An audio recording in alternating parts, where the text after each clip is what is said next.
our nation come here to console our grieving community is monumental. President Biden, your presence is making a difference to so many. It was on Lunar New Year's Eve, January 21st, a time that should have been one of celebration and joy, that a gunman came into our city at Stardance Studio, killing 11 people and wounding 9 others. He then drove to another dance studio, Lai Lai Ballroom in Alhambra, to shoot even more people. Thankfully, Brandon Tsai heroically disarmed him, but then he got away. As our entire city and LA area awoke the next day, the fear and shock was palpable.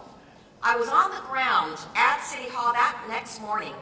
I saw the fear in my neighbors' eyes and heard the terror in their voice as they told me they were afraid to go home, go shopping, or even send their children to school. A day-long manhunt ensued, but thankfully, Sheriff Robert Luna and his team tracked him down miles away. Surrounded, he ended his own life. Though the immediate danger of the shooter was gone, Monterey Park and the Asian American community nationwide are still reeling, and we are still grieving. As the first suburban Chinatown in the U.S., Monterey Park holds a special place in the heart of the nationwide Asian American community. That's why it feels as though the attack on Monterey Park was an attack on Asian America. I've met with the victims' families, and I've come to understand how special the victims were. They were mothers, fathers, sons, and daughters. They were all Asian American immigrants from China, Hong Kong, Vietnam, Taiwan, and the Philippines, who worked hard to build their lives here. They did not deserve to be taken from us. But what is making a difference is the community. I want to thank the community for helping so immensely in their recovery. I know many of you are here today, and I especially want to thank President Biden for providing every federal resource possible. From the moment the shooting happened, federal law enforcement resources were here on the ground to help in the manhunt. Then, in the days following the attack, Vice President Harris and senior White House staff were here, bringing condolences from the president. Health and Human Services Secretary Javier Becerra visited here to discuss our recovery and found that though FEMA, or the Federal Emergency Management Agency, coordinates responses in a natural disaster, there is no such coordinated response after a mass shooting, resulting in much confusion and frustration.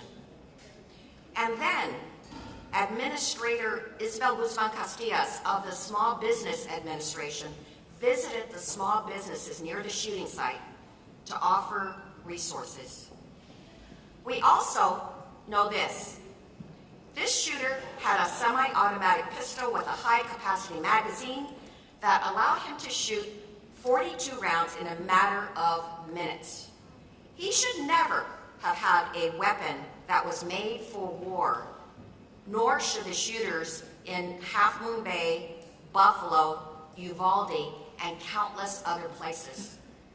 This carnage must end. Yes.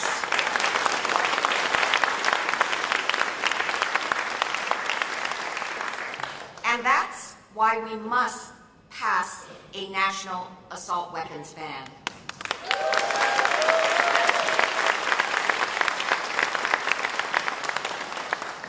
We also know this shooter was deteriorating mentally, having gone to the police to complain of his family poisoning him. Our red flag law could have enabled someone to have his guns removed, but I doubt that our immigrant community knows about it. So multilingual outreach is needed about this law to all our communities.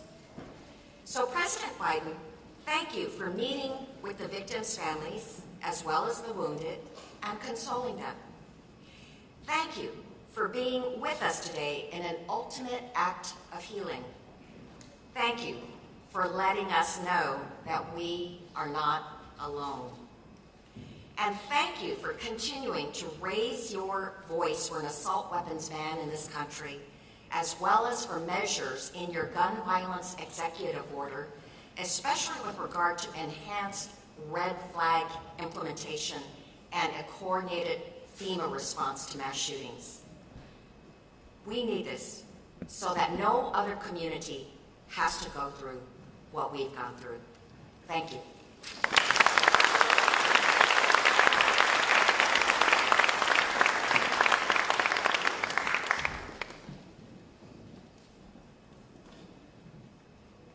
Please welcome Los Angeles County Supervisor Hilda Solis.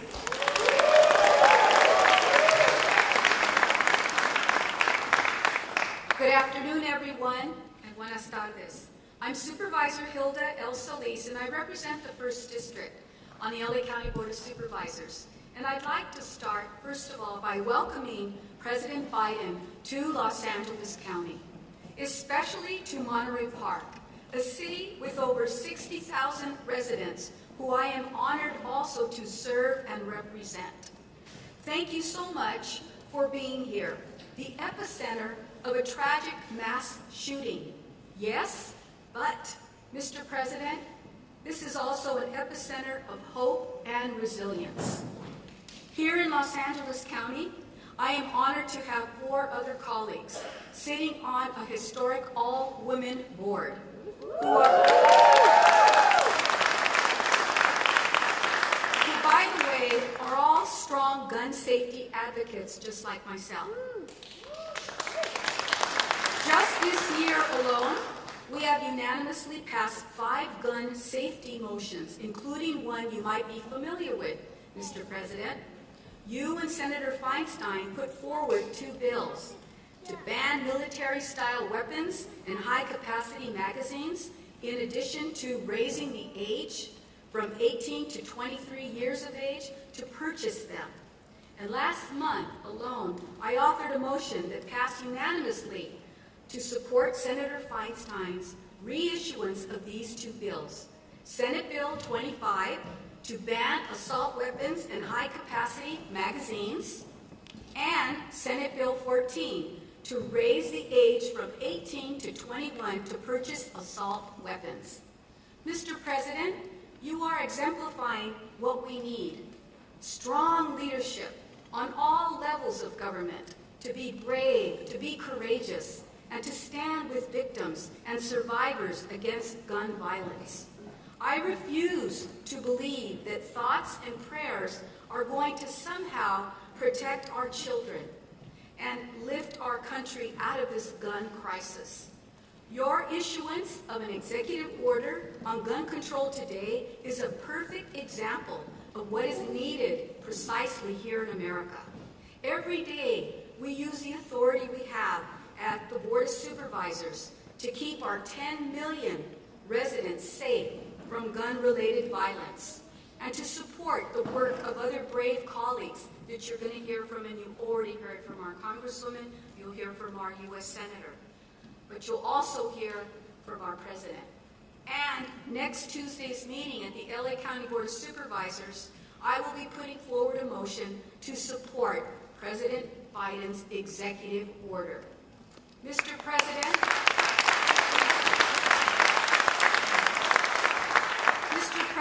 you have my support, and I believe the support of many in Los Angeles County. And LA County is ready and willing to continue supporting your efforts and vision to have a safer America for everyone. Si se puede, and muchas gracias.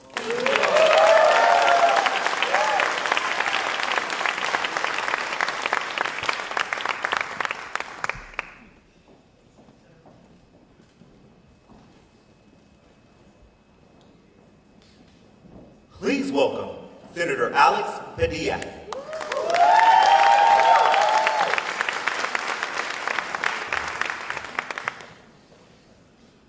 Good afternoon, Monterey Park. Good afternoon. It is a solemn honor to be back in Monterey Park today here alongside so many friends and colleagues, including Representative Judy Chu and Supervisor Solis, whom you just heard from, but also with first responders, with community leaders, with friends and loved ones of those wounded or taken from us in January. And it is my privilege, Mr. President, yes, he can hear me. It is my privilege, Mr. President, to welcome you back to California. Though I must say that this year it's been too often in the shadow of tragedy and heartbreak.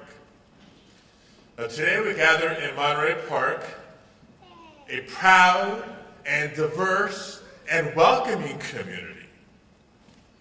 2 months ago, it was here that families gathered to celebrate with good food and lively music on the eve of Lunar New Year, and eagerly awaited calls from loved ones wishing them good fortune in the new year. But instead, the families of 20 of our neighbors, after a night of horror, received a different type of call.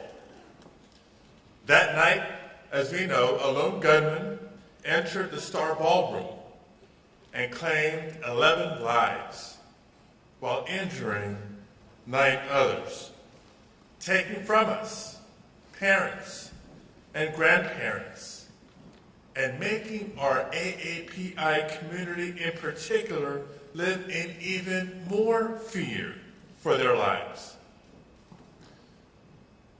Now, there's no denying it. We have a gun violence epidemic in America.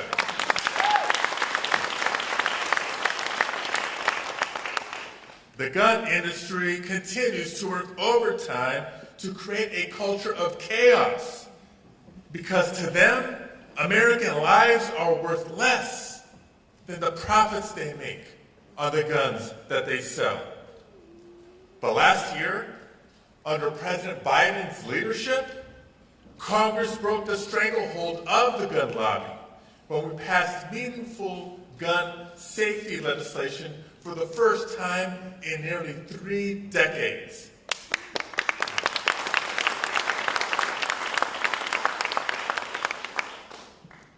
But today, as we gather, not just to remember, we can celebrate the continued leadership of President Biden with his historic executive actions to enforce background checks, to further analyze, get this, to further analyze the despicable tactic of marketing guns to children that the gun lobby is engaged in, but also to make sure that we surge resources for communities like this in the wake of mass shootings. Despite the good that these executive orders will bring, as we all know, there will still be more work to do. That includes bringing back universal background checks. Absolutely. And as Supervisor Solis just mentioned, we should follow the example of then Senator Biden and our own Senator Dianne Feinstein for their work in 1994 in banning the sale of assault weapons, and we should ban high-capacity magazines as well.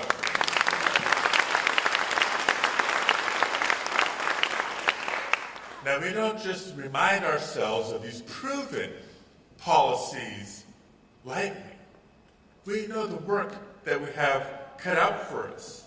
So we are very clear-eyed in knowing the opposition that we continue to encounter from Republican members in Congress who stand in the way of these common-sense gun safety measures. And it would be easy, as we have in trauma after tragedy after trauma after tragedy after so many years, to feel hopeless. But if ever the United States of America needed to find a source of strength, it is found right here in the community of Monterey Park, California.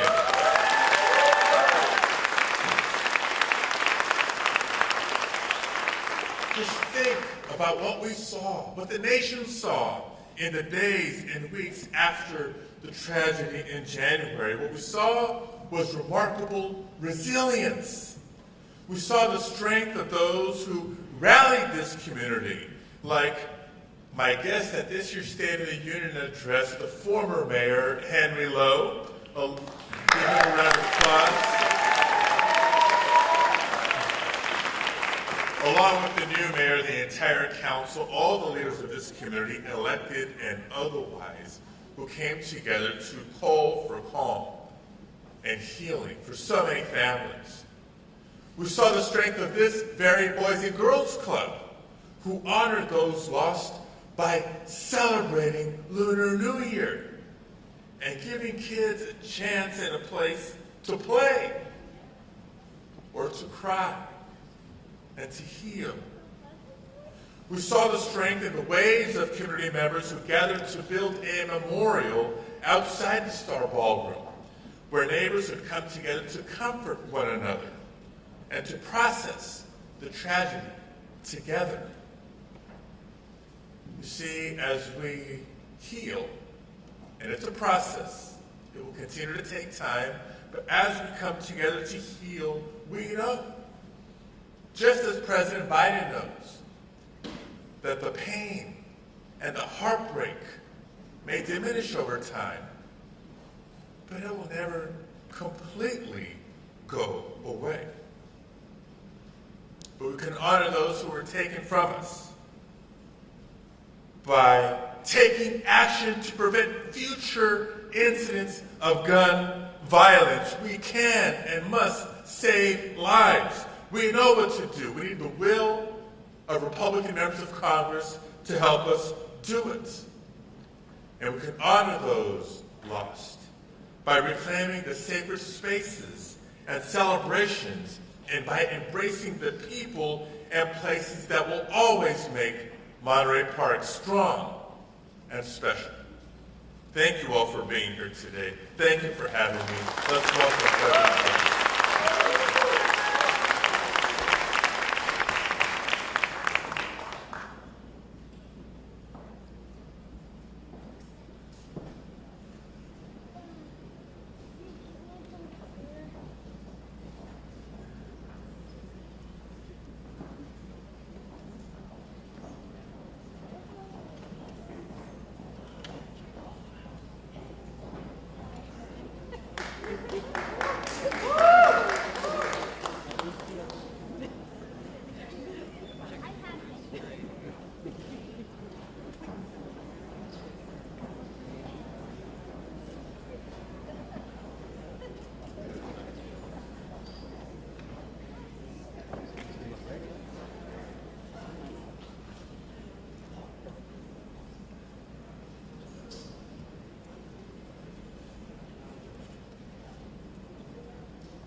ladies and gentlemen, the President of the United States.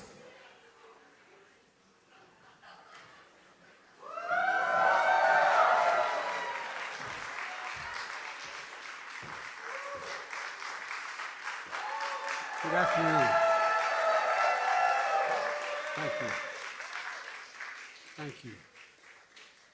Please have a seat if you have one.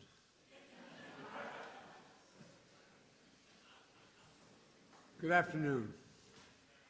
Saturday, January 21st, 2023, Lunar New Year. A time to enjoy. A ballroom dance studio, place of happiness, friendship, and belonging. People across backgrounds and generations celebrating their cultural roots and bonding through ballroom song and dance. Place of refuge where immigrants have lived for years. Supported new immigrants who just arrived, becoming not just friends, but family. But as we all saw, a day of festivity and light turned into a day of fear and darkness. A holiday of hope and possibilities marked by horror and pain. Vibrant dances, music replaced by vigils and memorials. 11 souls taken, 9 injured. Private mourning made public. That sense of safety shattered. Survivors will always carry the physical and emotional scars. Families left behind who will never be the same. One of the worst mass shootings in California history. A tragedy that has pierced the soul of this nation here in Monterey Park, the San Gabriel Valley, the heart of the Asian American community. My dear friend Judy Chu, former mayor of Monterey Park, your congresswoman and chair of Congressional Asian Pacific Caucus. Senator Alex Padilla, champion for this community, the entire state. My good friend Supervisor Hilda Solis and all elected officials, law enforcement, first responders, faith leaders, community members, all here today. You've shown up for this community, and I know you always will. To the families of victims who spend time, I get a chance to speak with today, and whom Vice President Harris spent time with a few weeks ago. I'm here on behalf of the American people to mourn with you, to pray with you, to let you know you are loved and not alone. Every case is different, but I know what it's like. I know what it's like to get that call. I know what it's like to be told. I know what it's like to lose a loved one so suddenly. It's like losing a piece of your soul. It's like a black hole in your chest you feel like you're being sucked into. Suffocating, hardly able to breathe. The anger, the pain, the depths of the loss so profound it's hard to explain. The suddenness tends to magnify the grief. As time passes, the shock and numbness slowly make way for the sobering reality of their absence. An empty chair at the dinner table, the birthdays, the anniversaries, the holidays, without them. Everyday things, small things, the detail you miss the most, the scent when you open that closet door, the park you go by that you used to stroll in. The morning tea you shared together, the bend of his smile, the perfect pitch of her laugh. As Judy shared with me, this is a tight-knit community with intergenerational households and deep reverence and respect for its elders. A community that's opened its heart and its homes to friends and neighbors and stood strong throughout the pandemic as anti-Asian hate crimes rose. A community that, in the face of horrific tragedy, has become a symbol of hope and resilience. Pushing forward together, healing together, people from all faiths and backgrounds rallying to show their love and support, raising money for funeral costs and memorials, providing counseling, and translation services to the victims' families, providing and proving that even with heavy hearts, we have unbreakable spirits. As a nation, remember them. Immigrants from China, the Philippines, Vietnam, Taiwan, all of whom found a home in America. Mr. Ma, age 72, a pillar of the community, a beloved manager and dance instructor at Star Ballroom. He walked patrons to their cars at night, helped new immigrants find jobs. His children and grandchildren will carry on his legacy in the spirit of one of his favorite Chinese proverbs: cherish the people in front of you. Cherish the people in front of you. And Igao, 72, Mr. Nice, for his kindness, his positivity, his infectious smile, a free spirit always ready to lend a helping hand. He died shielding his dance partner. Shoju Anyu, 57, devoted mom, wife, sister, woman of faith, always there to help others, bringing food and newspapers to family members who had trouble walking. Always, always working tirelessly with her husband to build a future for their 3 children. Nancy Jian, 62, known as Sister Sunshine. She loved to play cards, piano, and weekly volleyball game. Always sharing her homegrown plants and vegetables with neighbors and friends. A dedicated mom, married nearly 40 years. Husband and wife who were always together, even in their last dance.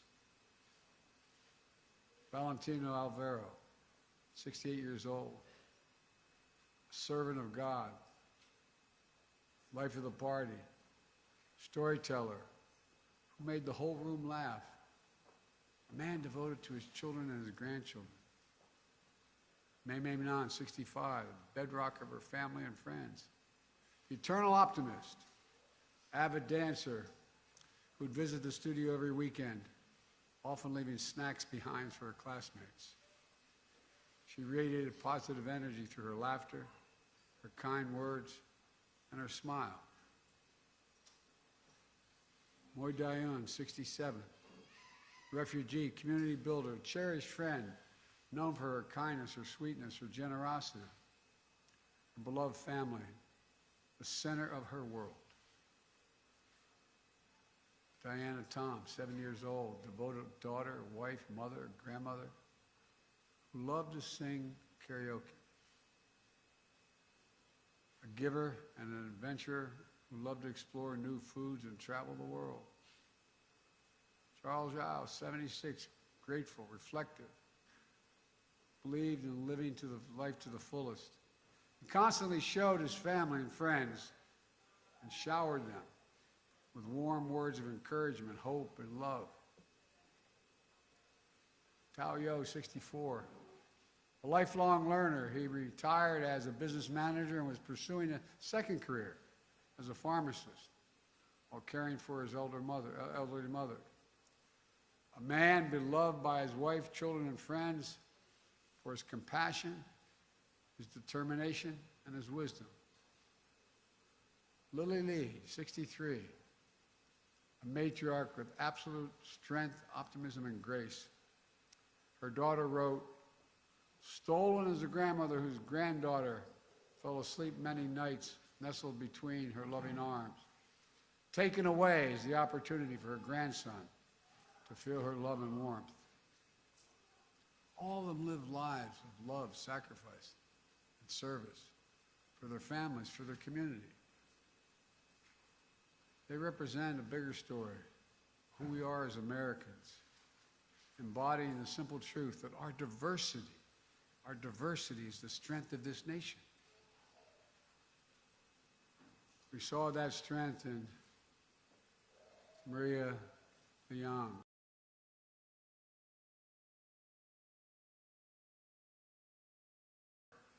Into creating a warm, welcome space seniors.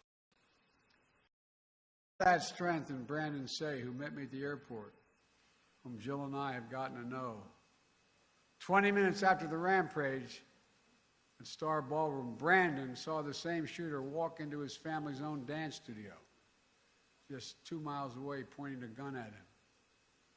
In an instant, he found the courage to act and wrestle a semi-automatic firearm away. Brandon saved lives. He protected the community. At Half Moon Bay, just 2 days later, he got it.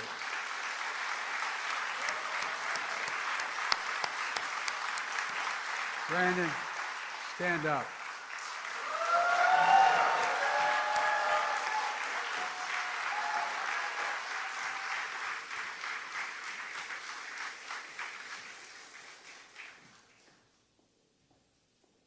Half Moon Bay, just 2 days later, we saw heroism from police officers, firefighters, and other first responders who rushed into the danger to save lives.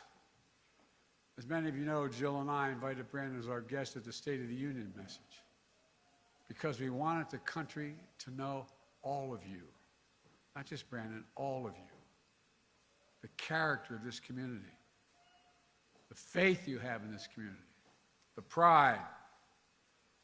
We see it in you across all of American life. Just this week, a film about resilience and power of the Asian American immigrant family made history at the Oscars.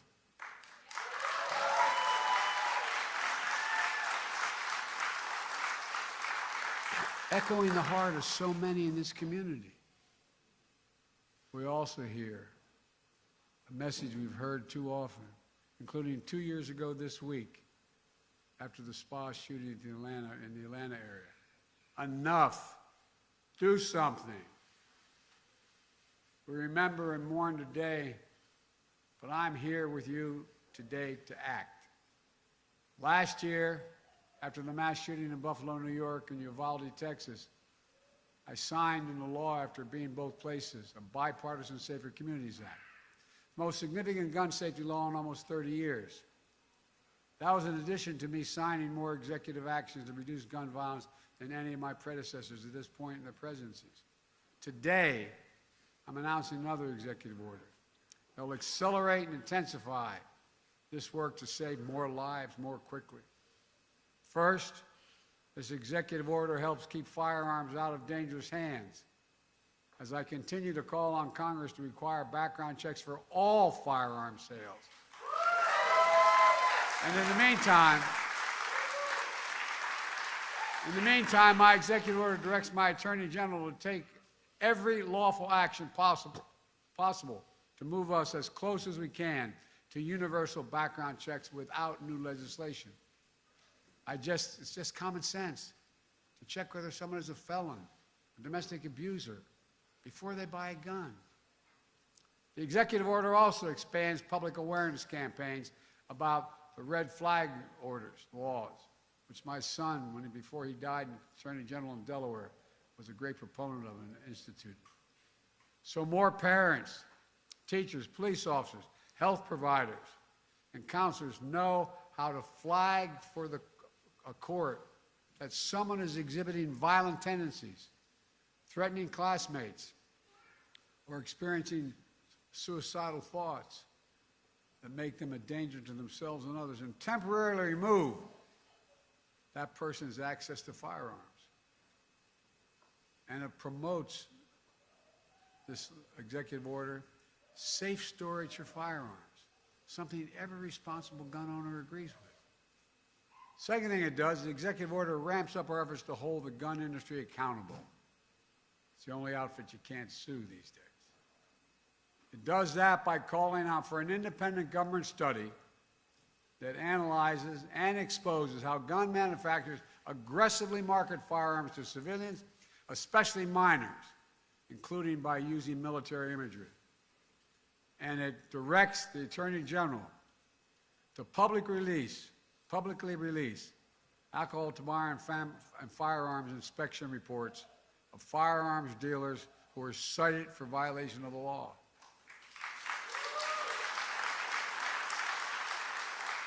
That way, policymakers can strengthen laws to crack down on those illegal gun dealers, and the public can avoid purchasing from them. Third, the executive order improves federal coordination to support victims, survivors, and their families and communities affected by mass shootings.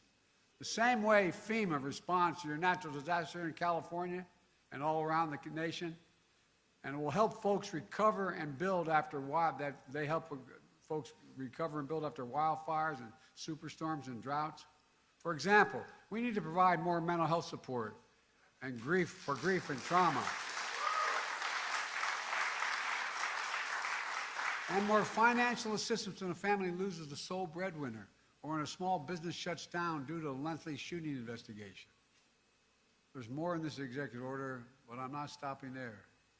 Last week I laid out in my budget that we invest more in safer communities and expand access to mental health services for those affected by gun violence.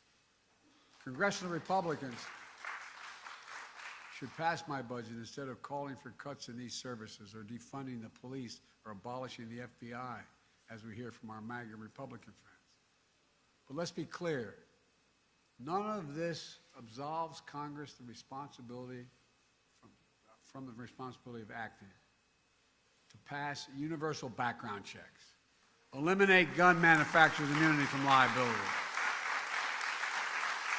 And I'm determined, once again, to ban assault weapons and high-capacity magazines.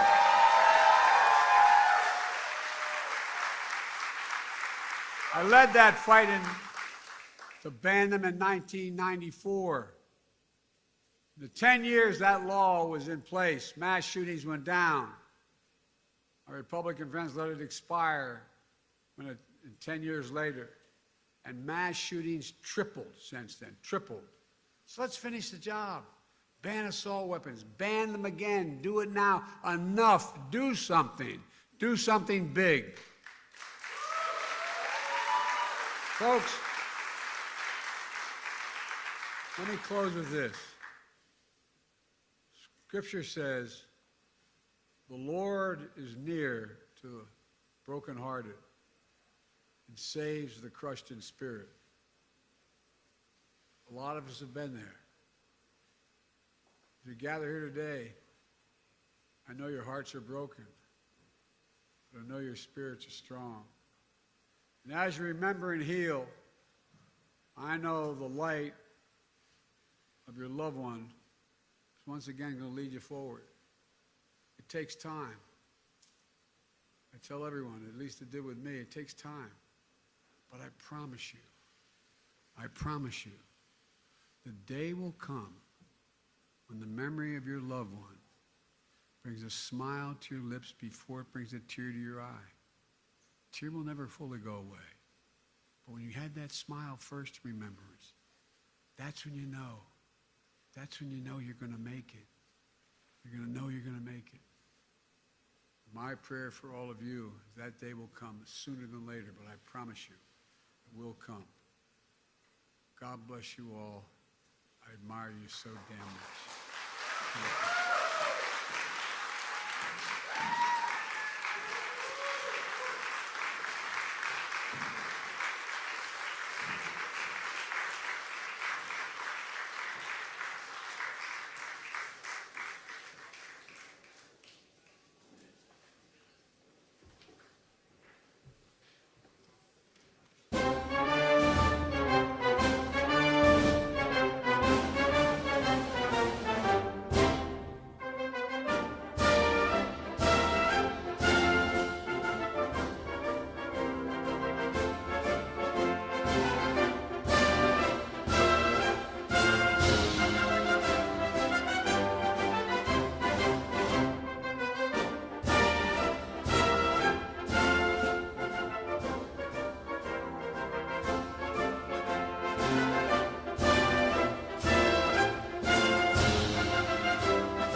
Ladies and gentlemen, please remain seated until the departure of the official party.